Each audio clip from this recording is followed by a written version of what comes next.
What's going on, guys? Today I'm gonna show you how you can edit a PDF file in Google Docs. So the first step is to open a Google document. This is a blank Google document. Go to the file menu,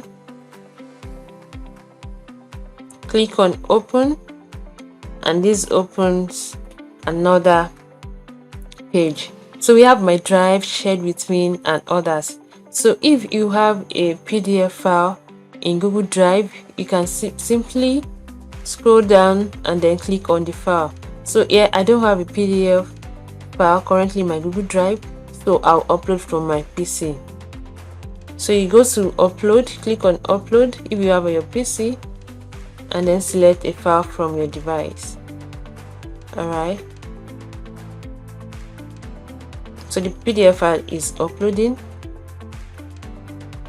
Okay, so this takes us to another page. This is the PDF file I uploaded from my PC.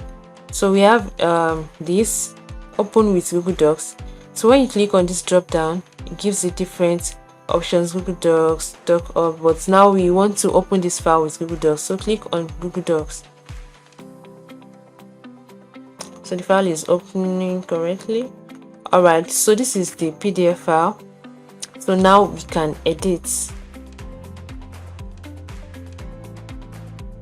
So let me just input some text. This is a text. Alright, yeah, so you can edit your PDF file here and you have it saved. And that's how you can edit a PDF file in Google Docs. Thanks for watching. I hope you liked this video. If you do, let me know in the comments below what you think. Give me a thumbs up, share my video, and please subscribe to my channel, and I will see you in my next video.